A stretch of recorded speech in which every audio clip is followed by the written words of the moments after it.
जालन्याच्या अंतरवाली सराटीमध्ये मनोज जरांगेंचं उपोषण. मनोज जरांगेंची मनधरणी करण्यामध्ये राज्य सरकारच्या शिष्टमंडळाला अपयश. मराठा आरक्षणासंदर्भातल्या मागण्यांवरती कोणताही तोडगा निघू न शकल्यानं मनोज जरांगे उपोषणावर ठाम. यशवंत संघर्ष सेनेचा मनोज जरांगेंच्या आंदोलनाला पाठिंबा. जरांगेंचा धनगर समाजाच्या आरक्षणाला पाठिंबा असल्यानं आमचा पाठिंबा असल्याची घोषणा. यशवंत संघर्ष सेना धनगर समाजाच्या प्रश्नांसाठी काम करणारी संघटना. खासदार शाहू महाराज छत्रपतींकडून जरांगेंच्या आंदोलनाला पाठिंबा. मराठा आणि कुणबी हा समाज एकच. कोल्हापूर गॅझेटचा देखील सरकारनं विचार करावा. शाहू महाराजांची मागणी. जालन्यामध्ये समृद्धी महामार्गावर मराठा समाजाचा रास्ता रोको. समृद्धी मार्गावर न्हावा शिवारात मनोज जरांगे समर्थक आक्रमक. मनोज जरांगे यांची मराठा आरक्षणाबाबतची मागणी हास्यास्पद. महाराष्ट्र अस्तित्वात आला तेव्हापासून अख्खा महाराष्ट्राच्या सातबाऱ्यावर तुम्ही नाव कोरलं. मुख्यमंत्री देवेंद्र फडणवीसांविरोधात जरांगेंना कुणीतरी उभं केल्याचा ओबीसी नेते लक्ष्मण हाकेंचा आरोप. यांची स्वतंत्र मराठा मंत्रालय कुणबी मंत्रालय स्थापन करण्याची मागणी म्हणजे हास्यास्पद मागणी. कारण महाराष्ट्र अस्तित्वात आला तेव्हापासून महाराष्ट्राच्या सातबाऱ्यावर तुमचं नाव तुम्ही कोरलं. अख्ख्या महाराष्ट्राच्या तुमची जहागिरी समजली. अरे एक दोन ओबीसीचा मंत्री आणि 2-4 SC STचे मंत्री अल्पसंख्याकांचे मंत्री सोडलं तर अख्खं मंत्रिमंडळ तुम्हाला महाराष्ट्रानं कॉन्ट्रॅक्ट बेसिसवर दिले ना कायमचं. तुम्हाला आत्ता काय स्वतंत्र मंत्रिमंडळ स्थापन करण्याची गरज वाटली. म्हणून मनोज जरांगेला ना अक्कल आहे ना ज्ञान आहे ना कुठल्या गोष्टीचं तारतम्य आहे. स्वतंत्र मराठा मंत्रिमंडळ मग बाकीच्या जातीने 450 जातीने स्वतःच्या जातीची मंत्रिमंडळ स्थापन करा म्हणून मागणी करायची का. हिंगोलीमध्ये मराठा बांधवांनी राज्य महामार्ग रोखला. मनोज जरांगेच्या आंदोलनाला पाठिंबा देण्यासाठी सेनगाव शहरातल्या टी पॉइंटवर मराठा बांधवांचं आंदोलन तर उन्हामध्ये एक मराठा लाख मराठा म्हणत घोषणाबाजी. पुण्यातील विषारी दारू प्रकरणाचा तपास सीआयडीकडे वर्ग. पुणे आणि पिंपरी चिंचवडमध्ये विषारी दारू प्यायल्यामुळे 22 जणांचा मृत्यू. विषारी दारू पिऊन 22 जणांच्या मृत्यूनंतर पिंपरी चिंचवड पोलीस आयुक्त विनयकुमार चौबेंना अखेर जाग आली. दापोडी पोलीस ठाण्याचे पोलीस निरीक्षक विजय वाघमारे तसंच तपास पथकाचे प्रमुख आणि 4 कर्मचारी निलंबित. विषारी दारू प्रकरणी राज्य उत्पादन शुल्क विभागाची कारवाई. एकूण 13 जणांचं निलंबन. उत्पादन शुल्क विभागातील 3 निरीक्षक 6 दुय्यम निरीक्षक आणि 4 कर्मचाऱ्यांवर निलंबनाची कारवाई. अधिक नफा मिळवण्यासाठी दारूच्या कॅनमध्ये मिथेनॉल मिसळलं जात होतं. दारूच्या कॅनमध्ये मिथेनॉल मिसळून ती वाढवली जायची. योगेश वानखेडेच्या कृत्यामुळे अनेकांचे जीव गेले. विषारी दारू प्रकरणात अवघ्या 6,600 रुपयांसाठी आरोपी योगेश वानखेडेनं 22 जणांचा जीव घेतला. मिथेनॉल मिक्स करून विकलेल्या दारूतून 6,600 रुपयांचा नफा मिळाल्याची माहिती पोलीस तपासात समोर. पुण्यामध्ये विषारी दारू विरोधात युवक काँग्रेसचं आंदोलन. राज्य उत्पादन शुल्क विभागाच्या कार्यालयासमोर युवक काँग्रेसचं जोरदार आंदोलन. युवक काँग्रेसकडून मुख्यमंत्री देवेंद्र फडणवीसांच्या राजीनाम्याची मागणी. पुणे आणि पिंपरी चिंचवडमध्ये विषारी दारूमुळे लोकांचे बळी घेणाऱ्या दारूमाफियांना शिवसेना सोडणार नाही. अवैध दारूमाफियांविरोधात पुण्यात शिवसेनेचं आंदोलन. शहरातील अनेक दारूभट्ट्या शिवसेनेनं उद्ध्वस्त केल्या. अवैध दारू विक्रीवर पोलिसांचं दुर्लक्ष होत असल्याचा आरोप. कोल्हापूरच्या कणेरीवाडी येथील कांजरभाट वसाहतीमध्ये अवैध हातभट्टी दारू अड्डा उद्ध्वस्त. गोकुळ शिरगाव पोलिसांची धडक कारवाई. पुण्यातील विषारी दारू प्रकरणानंतर गावठी हातभट्टीचे अड्डे उद्ध्वस्त करण्याच्या पोलीस अधीक्षकांच्या सूचना. पुण्यातल्या विषारी दारूचं प्रकरण ताजं असताना पंढरपुरात पोलीसही ॲक्शन मोडवर. हातभट्टीच्या धारवाड्यांवरती पोलिसांची छापेमारी. 100 लिटर हातभट्टीची दारू विक्री करणाऱ्या एका अड्ड्यावरती पोलिसांनी छापे टाकत कारवाई केली आहे. सरकारमधील अनेक आमदारांची दारूची दुकानं आणि मटक्याचे व्यवसाय. त्यांच्यावर कारवाई कधी करणार. खासदार संजय राऊतांचा सवाल. पिंपरी चिंचवडमध्ये विषारी दारू पिऊन अनेकांचा मृत्यू झाल्यानं संजय राऊतांची सरकारवर टीका. हे राज्याच्या मुख्यमंत्र्यांना माहिती आहे. तुम्ही दारू विक्रेत्यांना अटक केली आहे पण त्यांचे जे पोशिंदे आहेत जे विधिमंडळात बसलेले आहेत त्यांना हात लावा ना. जिथे दारूबंदी आहे वर्धा जिल्हा जो गांधी जिल्हा झाला तिथे धूम नदीच्या पात्रावर दारूच्या भट्ट्या आहेत. टीसीएस धर्मांतर प्रकरणातील 3 संशयित आरोपींच्या जामीन अर्जावरची पुढची सुनावणी 12 जूनला होणार. आरोपी निदा खान, दानिश शेख, तौसिफ अत्तार यांनी जामीन अर्ज सादर केला होता. नीट प्रकरणातील आरोपी मनीषा वाघमारेची जामिनासाठी कोर्टात धाव. 5 जूनला सुनावणी पार पडणार. दिल्लीतील राऊस अव्हेन्यू कोर्टानं मनीषा वाघमारे हिच्या जामीन अर्जावर सीबीआयला नोटीस बजावली. राष्ट्रवादी काँग्रेसचे प्रदेशाध्यक्ष सुनील तटकरे यांनी काल उपमुख्यमंत्री एकनाथ शिंदेंची भेट घेतली. विधान परिषदेच्या कोकणाच्या जागेसंदर्भात एकनाथ शिंदेंसोबत चर्चा झाल्याची सूत्रांची माहिती. कोकणातल्या जागेबाबत मदत करण्याची शिंदेंना तटकरेंनी विनंती केल्याची सूत्रांची माहिती. रत्नागिरी रायगड विधानसभेसाठी आमदार महेंद्र दळवी यांच्या कन्या जुईली दळवी यांनी अपक्ष म्हणून उमेदवारी अर्ज भरला. तटकरेंनी कायम अन्याय केला म्हणून त्यांच्या विरोधात आहोत, जुईली दळवींची भूमिका. महायुतीचा अजून तिढा सुटलेला नाही आहे, पण आमच्यावर जो अन्याय होतो वारंवार त्या अनुषंगाने आम्ही म्हणजे त्याला वाचा फोडण्यासाठी आम्ही हा फॉर्म भरलेला आहे. पक्षश्रेष्ठींनी अर्ज मागे घ्यायला सांगितलं तर आता वर चर्चा होतीलच त्यांच्या लेवलला, पण सध्या तरी आमचा मागे घेण्याचा कोणताही हे नाही आहे. पालकमंत्री पद देऊन विधान परिषदेची जागा घ्या ही चर्चा योग्य नाही. आमदार महेंद्र दळवी यांचं रोखठोक मत. काहीही झालं तरी रायगडचे पालकमंत्री भरत गोगावलेच होणार. सुनील तटकरे आणि कुटुंबाचं राजकीय अस्तित्व संपत असल्याचा घणाघात. नाही, ही चर्चा काही योग्य नाही आहे. भरत शेठ सिनियर आहेत, 4 वेळचे ते आमदार राहिले, मंत्री आहेत, सिनियर मंत्री आहेत. पालकमंत्री द्यायचं असेल सरकारच्या घोषणा करायच्या याच्या माध्यमातून तर ते भरत शेठच मिळणार. त्यामुळे करायचा प्रश्न काय येतो आणि कोणाशी तटकरीशी जी आज राष्ट्रवादी आशिदा जिल्ह्यातनं संपलंय, तटकर फॅमिलीचं आसून संपलंय. ठाणे विधान परिषद निवडणुकीत महाविकास आघाडीकडून राष्ट्रवादीला जागा जाण्याची शक्यता. शरद पवारांच्या राष्ट्रवादीकडून युवा नगरसेवक अभिजित पवार यांना तिकीट देणार असल्याची सूत्रांची माहिती. सातारा सांगली विधान परिषद निवडणुकीच्या तोंडावर मुख्यमंत्री देवेंद्र फडणवीस यांचा जुना व्हिडिओ व्हायरल. त्या व्हिडिओत सातारा जिल्हा बँकेचे संचालक शेखर गोरे यांना विधान परिषदेवर काम करण्याची संधी देणार असा मुख्यमंत्री फडणवीसांचा शब्द. फडणवीसांचा जुना व्हिडिओ त्या परिसरात सध्या व्हायरल होतोय. मी शेखर गोरे यांना आश्वस्त केलेलं आहे की भविष्यामध्ये त्यांची पूर्ण काळजी महायुतीच्या माध्यमातून घेतली जाईल आणि त्यांना विधानमंडळात काम करता येईल अशा प्रकारची कारवाई देखील महायुतीच्या माध्यमातून, भारतीय जनता पक्षाच्या माध्यमातून आम्ही करू अशा प्रकारची ग्वाही देखील मी त्यांना दिली आहे. परभणी हिंगोली विधान परिषदेच्या जागेवर महाविकास आघाडी ठाकरेंची शिवसेना जागा लढवणार. ठाकरेंच्या शिवसेनेकडून डॉक्टर विवेक नावंदर यांचं नाव जवळपास निश्चित. ठाकरेंची शिवसेना 17 पैकी 4 जागा लढवणार.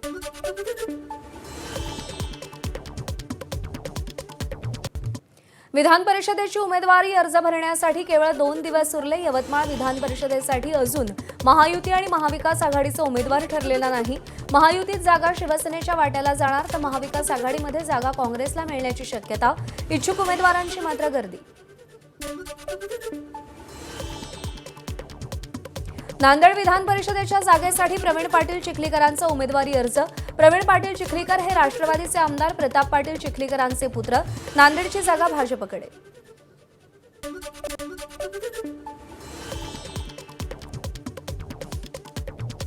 सातारा सांगली विधान परिषदेसाठी शिवसेनेचे तानाजी पाटील यांनी उमेदवारी अर्ज भरला. तानाजी पाटील हे सांगली जिल्हा बँकेचे संचालक. शेकडो कार्यकर्त्यांसह त्यांनी उमेदवारी अर्ज भरला. नाशिक विधान परिषद निवडणुकीसाठी भाजपचे गणेश गीते यांनी उमेदवारी अर्ज भरला. समर्थकांसह गणेश गीतेंनी जिल्हाधिकारी कार्यालयात जाऊन उमेदवारी अर्ज भरला. नांदेड विधान परिषदेसाठी आमची चर्चा सुरू. ठाकरेंच्या शिवसेनेचे खासदार संजय राऊतांची माहिती. नाशिक विधान परिषद लढण्याची इच्छा असल्याचं संजय राऊत यांनी म्हटलंय. विधान परिषद निवडणुका बिनविरोध होणार नसल्याचंही त्यांनी स्पष्ट केलंय. राष्ट्रीय स्वयंसेवक संघ मजबूत असता तर फाळणी झाली नसती. संघाचे अखिल भारतीय प्रचार प्रमुख सुनील आंबेकरांचं मत. भारत पाकिस्तानात व्यापार लोकसंवाद होत राहावा तसंच कॉक्रोच जनता पार्टीला घाबरण्याची गरज नाही. आंबेकरांचं वक्तव्य. नागपूरच्या नरखेड येथील रद्द केलेले उपजिल्हा रुग्णालयातील श्रेणीवर्धन पूर्ववत करा. अनिल देशमुख यांची मुख्यमंत्री देवेंद्र फडणवीसांकडे मागणी. रुग्णालयाचे 30 खाटांवरून 50 खाटांचं करण्यात आलेलं श्रेणीवर्धन रद्द केल्यानं आक्रमक भूमिका. मुंबईतील माजी मंत्री बाबा सिद्दीकी हत्या प्रकरणातील आरोपीचा जामीन अर्ज फेटाळला. अमोल गायकवाडचा जामीन अर्ज विशेष सत्र न्यायालयानं नाकारला. आरोपींना आश्रय दिल्याचे अमोल गायकवाड विरोधात पुरावे. साताऱ्यामध्ये शरद पवारांच्या राष्ट्रवादीचा जनआक्रोश निर्णायक हल्लाबोल मोर्चा. बैलगाडी ट्रॅक्टर घेऊन हा मोर्चा काढण्यात आला. शेतमालाला हमीभाव नाही, पीक विमा आणि नुकसान भरपाईसाठी मोर्चा. महागाई, इंधन दरवाढ आणि बेरोजगारी या विरोधात आक्रमक भूमिका. मुंबईतल्या घाटकोपरमधील सागर पार्क सोसायटीत बकरी कुर्बानीसाठी भाजपचे ईशान्य मुंबई जिल्हा महामंत्र्यांनी परवानगी मागितली होती. चंद्रकांत मालकर सोसायटीचे सचिव आहेत. भाजपकडून मालकर यांना खुलासा मागितला गेलाय. भाजप नेते किरीट सोमय्या यांनी त्यांना पत्र लिहून रोषही व्यक्त केलाय. मुंबईतील विक्रोळी पार्कसाईटमधील सागर नगरमध्ये लँड जिहाद 500 कोटींचा घोटाळा असल्याचा भाजप नेते किरीट सोमय्यांचा आरोप. 1 वर्ष पडीक असलेल्या इमारतीची किरीट सोमय्यांनी अधिकारी आणि पोलिसांसह पाहणी केली. मृत अर्भकाच्या मातेला शोधण्यात मिरज शहर पोलिसांना यश. आरोपीचा अवघ्या 12 तासात पोलिसांनी छडा लावला. महापालिकेच्या प्रसूती रुग्णालयातल्या टॉयलेटमध्ये मृत अर्भक आढळलं होतं. या महिलेला पोलिसांनी ताब्यात घेतलं. भिवंडीत दुचाकीचं नुकसान का केलं याचा जाब विचारल्यावर तरुणावर हल्ला. 2 गटात किरकोळ कारणावरून हाणामारी. वडिलांसह 5 जण जखमी, दोघांची प्रकृती गंभीर. बीडच्या केजमध्ये हातात धारदार शस्त्र घेऊन तरुणाचा गावात दहशत पसरवण्याचा प्रयत्न. दहशत पसरवण्याचा व्हिडिओ सोशल मीडियात व्हायरल. तरुणावर कारवाई करण्याची ग्रामस्थांची मागणी. भाजप अल्पसंख्याक मोर्चाचे अध्यक्ष जमाल सिद्दीकी यांना व्हॉट्सअपवरती धमकीचा संदेश पाठवून 1 कोटी रुपयांची मागणी. सक्करदरा पोलीस स्टेशनमध्ये तक्रार दाखल, तपास सुरू. तुळजापुरात नवीन बस स्टँडच्या पाठीमागे खुलेआम मटक्याचा जुगार बाजार. व्हिडिओ सोशल मीडियात व्हायरल. मटका जुगार चालवणाऱ्यांना पोलिसांचा धाक राहिला नाही का, असा सवाल उपस्थित. धाराशिवच्या भूममध्ये पोलिसांचेच 4 लाख रुपये चोरले. पोलीस कर्मचारी अर्जुन मारकड यांचे 4 लाख रुपये चोरीला. गाडीमध्ये ठेवलेली रक्कम शिताफीनं लंपास केली. घटना सीसीटीव्ही कॅमेऱ्यात कैद. जळगाव जिल्ह्यातील धरणगावात चोरट्याच्या टोळीची दहशत. 4 चोरटे सीसीटीव्हीत कैद. चिंतामणी मोरिया परिसरात तोंडाला मास्क लावलेले 4 चोरटे सीसीटीव्ही कॅमेऱ्यात रेकॉर्ड. बंद घरं आणि दुकानं फोडली. वाशिममध्ये नकली नोटा चलनात आणणाऱ्या 7 आरोपींसह 23.5 लाखाच्या नकली नोटा जप्त. पेट्रोल पंपावर चिल्ड्रन बँक ऑफ इंडिया असं लिहिलेल्या नोटा चलनात आणण्याचा प्रयत्न. तेलंगणा राज्यातील नोंदणी असलेल्या गाडीमध्ये नकली नोटा सापडल्या. पोलिसांकडून चौकशी सुरू. यवतमाळ जिल्ह्यातील महागाव तालुक्यातील काळी दौलत खानमध्ये गोवंश मांस विक्री करणारे 4 अटकेत. अवैध गोवंश मांसाची विक्री होत असल्याची माहिती पुसद ग्रामीण पोलिसांना मिळाली. जकी बेग यांच्या घरी पोलिसांची धाड. गडचिरोलीच्या सिरोंचा तालुक्यातील रायगुडम गावात तेंदूपत्त्याचं काम करणाऱ्या मजुराचा वीज पडून मृत्यू, तर 2 जण जखमी. मृतक आणि जखमी हे चंद्रपूरच्या सिंदेवाही तालुक्यातील रहिवासी. भंडाऱ्याच्या पवनीमध्ये 20 हेक्टरहून अधिक जंगल जळून खाक. उमरेड पवनी करांडला अभयारण्यालगतची वनसंपदा धोक्यात. 15 दिवसातली दुसरी घटना. वनविभागाच्या कार्यक्षमतेवर वन्यप्रेमींचा प्रश्नचिन्ह. मुंबई गोवा महामार्गावरील लोणेरे इथं पुलाचा भराव बनला धोकादायक. पुलाला जोडण्यासाठी टाकण्यात आलेला मातीचा भराव धोकादायक. स्थानिकांकडून भीती व्यक्त. महामार्गाचा प्रवास धोकादायक. मुंबईमध्ये सीएनजीच्या दरात प्रति किलो 2 रुपयांची वाढ. मुंबई आणि महानगरामध्ये आता सीएनजी 86 रुपये किलो. पीएनजीमध्येही 50 पैशांची वाढ. दर प्रति युनिट 52 रुपयांवर. आजपासून सीएनजी आणि पीएनजीची दरवाढ लागू. सातारा जिल्ह्यातील वडू जागार पुन्हा एकदा वादाच्या भोवऱ्यात. वडू जागारातील कथित मनमानी कारभारावर तक्रारींचा पाऊस. रेस्ट हाऊसच्या सुविधांवर प्रश्नचिन्ह. स्वच्छता आणि सुरक्षेचा मुद्दा ऐरणीवर. भंडारा पालिकेचा अजब कारभार. सांडपाणी वाहणाऱ्या नाल्यातून पिण्याच्या पाण्याची अनधिकृत नळ जोडणी. प्रशासनाच्या हलगर्जीपणामुळे नागरिकांचं आरोग्य धोक्यात. गोंदियाच्या रामनगर येथील महावितरण कार्यालयावर ठाकरेंच्या शिवसैनिकांची धडक.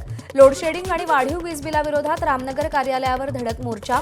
मागण्या मान्य न झाल्यास तीव्र आंदोलनाचा इशारा. घरगणनेच्या प्रक्रियेत ओबीसींसाठी स्वतंत्र रकाना नसल्यामुळे गोंदिया जिल्ह्यात तीव्र आंदोलन. मात्र गोंदिया जिल्हाधिकाऱ्यांकडून दुसऱ्या टप्प्यात जातीनिहाय जनगणनेचं आश्वासन दिल्यानंतर ओबीसी समाजाचा जनगणना बहिष्कार तुर्तास स्थगित. एसटी कर्मचाऱ्यांच्या प्रश्नावर चर्चेसाठी येत्या 5 जूनला बैठक. महामंडळातील कर्मचाऱ्यांनी रखडलेल्या आर्थिक मागण्यांची पूर्तता करण्यासाठी संप करण्याचा निर्णय घेतला होता. साखर उद्योगाशी संबंधित ऊस नियंत्रण आदेश मागे घेण्याचा निर्णय. 2 कारखान्यांमधील अंतर 25 किलोमीटर करण्याचा प्रस्ताव होता. तसंच एफआरपी बाबत कडक निर्बंध असल्यानं साखर कारखान्यांनी नाराजी व्यक्त केली होती. नंदुरबारमध्ये प्रतिबंधित एचटीबीटी कापूस बियाणांवरती कृषी विभागाची धडक कारवाई. नंदुरबारमधील तळोदा रस्ता, वाण्याविहीर, प्रकाशा आणि समशेरपूर अशा 4 ठिकाणी करण्यात आलेल्या छापेमारीत 6 लाख रुपयांचं बोगस बियाणं जप्त. 4 जणांविरोधात गुन्हे दाखल. हिंगोली बाजार समितीमध्ये भुईमुग शेंगाची मोठ्या प्रमाणात आवक. भुईमुगाला 7,700 रुपये प्रति क्विंटल भाव. जिल्हाभरातून मोठ्या प्रमाणात शेतकऱ्यांकडून भुईमुगाच्या शेंगांची विक्री. पुढच्या 7 दिवसात देशात मान्सूनचं आगमन होणार. भारतीय हवामान विभागाच्या अंदाजानुसार रविवारपासून मुंबईमध्ये हलक्या सरी बरसण्याचा अंदाज. रायगड, सिंधुदुर्ग, रत्नागिरी, पालघर आणि ठाण्याला पावसाचा येलो अलर्ट. पावसाळ्यात मुंबई तुंबण्याची शक्यता. मेट्रो, रस्ते आणि इतर पायाभूत कामांमुळे पर्जन्य वाहिन्या, मलजलवाहिन्या आणि जलवाहिन्यांचं नुकसान. मुंबई महापालिकेच्या आयुक्त अश्विनी भिडे यांचं MMRDAला पत्र. मुंबईतील अपुऱ्या प्रकल्पामुळे पालिकेची चिंता वाढली. पावसाळा तोंडावर तरीही भिवंडीमध्ये अनेक भागात नालेसफाईला सुरुवात नाही. काही भागामध्ये अपुरी नालेसफाई. नालेसफाईसाठी महापालिकेकडून तब्बल 2,44 लाखांचा खर्च. अन्सार मोहल्ला आणि खंडूपाडा परिसरातील नालेसफाईला अजूनही सुरुवात नाही. कल्याण डोंबिवलीत 2 जून रोजी 12 तास पाणी बंद. शुद्धीकरण केंद्रातील तांत्रिक आणि देखभाल कामांमुळे पाणीपुरवठा बंद राहणार. ठाण्यामध्ये 3 जून रोजी 12 तास पाणीपुरवठा बंद. पावसाळ्यापूर्व आवश्यक देखभाल आणि दुरुस्तीची कामं हाती घेणार. सकाळी 9 ते रात्री 9 वाजेपर्यंत पाणीपुरवठा बंद राहणार. मुंबई महापालिका आयुक्त अश्विनी भिडेंकडून पालिका मुख्यालयातील आपत्कालीन व्यवस्थापन विभागाला भेट. आयुक्तांकडून पावसाच्या पाण्याचा जलद गतीनं निचरा करणाऱ्या IoT प्रणालीचा आढावा. आयुक्तांकडून पावसाच्या पार्श्वभूमीवर आवश्यक निर्देश. मुंबईतील पावसाळापूर्व सर्वेक्षण पूर्ण. म्हाडाकडून 82 अतिधोकादायक उपकर प्राप्त इमारती जाहीर. भाडेकरू रहिवाशांनी सुरक्षेच्या नियमांचं पालन करावं आणि कार्यवाहीत सहकार्य करण्याचंही आवाहन. शालेय विद्यार्थ्यांना निकृष्ट गणवेश दिल्यास कारवाई. शाळा व्यवस्थापन समिती आणि कापड पुरवठादारांवर कारवाई होणार. गणवेशाचे नमुने प्रयोगशाळेत तपासणीस पाठवले जाणार. तर शाळेच्या पहिल्याच दिवशी गणवेश देण्याच्या सूचना.